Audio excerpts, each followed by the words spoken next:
কখনো দেখি নাই যে একটা গ্রামের মধ্যে এইটা দেখতে পাবো। তবে এরকম হতেই পারে, স্বাভাবিক বিষয়।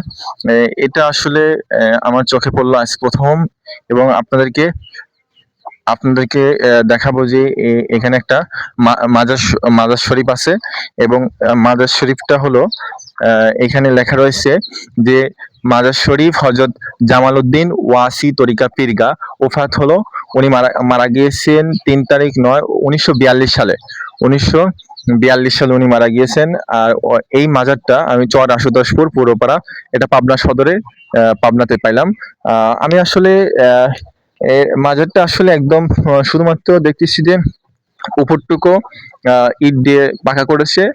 আর এরকম একটা ঘরের মধ্যে যে একটা মাজার আছে আসলে বলাই যায় অন্যরকম, এবং পুরাটাই হলে মাটির। এখানে শুধু এই যে এক ধরনের তারের বেড়া দিয়েছে, বা এই তারের বেড়াটুকুই দেখতে পারতেছি। তো আসলে এটাকে আপনারা কিভাবে কি দেখতেছেন আমি জানি না। তবে এটা যে এখানে পাইলাম, তাই আপনাদেরকে এই দৃশ্যটা অবশ্যই তুলে ধরলাম যে আপনাদের কাছে কেমন লাগে। তো অবশ্যই লাইক, কমেন্ট, শেয়ার করুন, যাতে ইনশাল্লাহ আরো ভালো কিছু দেখাতে পারি।